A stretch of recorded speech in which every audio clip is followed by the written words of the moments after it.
Okay, guys, so with this particular video, we're going to be going to something that I think is incredibly important that a lot of people do not focus on, which is essentially what are we doing with our pets, and are most disabled people aware of certain things that could be harmful to their pets, such as the dogs or cats that they have, whether it's a dog that's trained, a cat that's trained, or not, just a buddy that we have.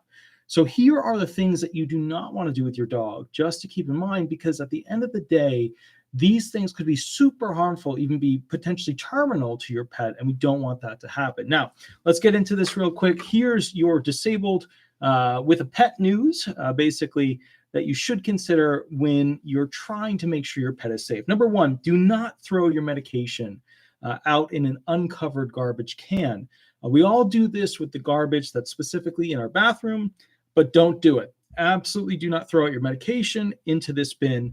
And you could consider doing it if it had a covered system where it was able to securely cover the trash can. But let's be honest, most dogs, cats, they can get into trash bins, even if they have that little spring-loaded top that can come down. So don't throw away your medication into an uncovered or potentially even covered trash can. We all do it with the bathroom, so I get. Now, number two, do not have a wallet, purse, pocketbook, or other ID holder without a pet at home identification card. I have one. It's in my wallet for my pets.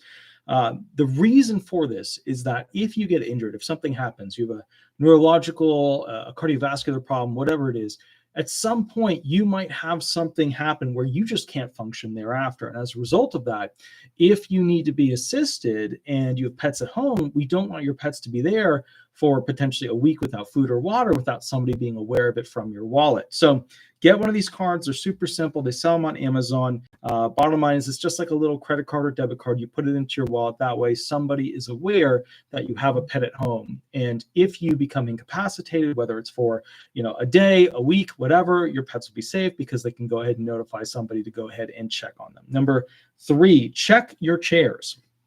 So I had a sad story where a person called me and said, hey, look, a little bit of a problem here. Unfortunately, we had essentially a pet and one of the chairs was not okay. And the pet would always sit on the bottom, like underneath the chair, and the chair broke. Now, as you know, those who are disabled, those who are retired, they don't always have lots of money. And they might have a chair that goes back 50 years, 70 years, whatever.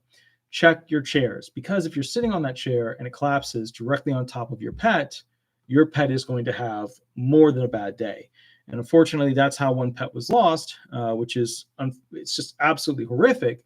But the point is beds, making sure that the system that holds the springboard and then also the actual bed on top, make sure that your bed system is super strong and capable, the frame, holding up everything that's on it, because some pets will crawl into bed. And then, of course, chairs, check your chairs, make sure they're solid, because the unfortunate thing is that when it does go, and if your pet is under it, that's a significant amount of weight. Might be 150 pounds, might be 200 pounds, but that's a significant amount of weight that is crushing down directly on top of them. Now, next one, if your animals escape from the house, a lot of people keep their animals in the house so that they won't go out and get hit by a car or, come into contact with any animals, etc. If your animals escape, check the road first and then text your neighbors. If you don't have your neighbors' information, like their phone number, you're not talking to them, whatever, now's a good time to have a good opening thing to say, hey, look, just wanted to check in, let you know this is my cell phone. If you ever see my dogs that escaped, yours ever escaped, just shoot me a text, give me a call, I'll immediately go outside and look for them. Next one, be aware of your pet door sizes. Consider what options you have. If a wild animal comes into the house, what will happen? Consider what happens when your dog or cat drag a wild animal directly into the house. Just be aware of these functions so that you can set things up to be preparation or just, crisis control maneuvering to go ahead and deal with those situations. Obviously, Florida, Texas, there are a lot of wild animals out there that can go ahead and crawl through that. So just be more aware. Florida, alligators, that's our big issue there. Next one. Do not store electronics directly next to your pet. And why is this important?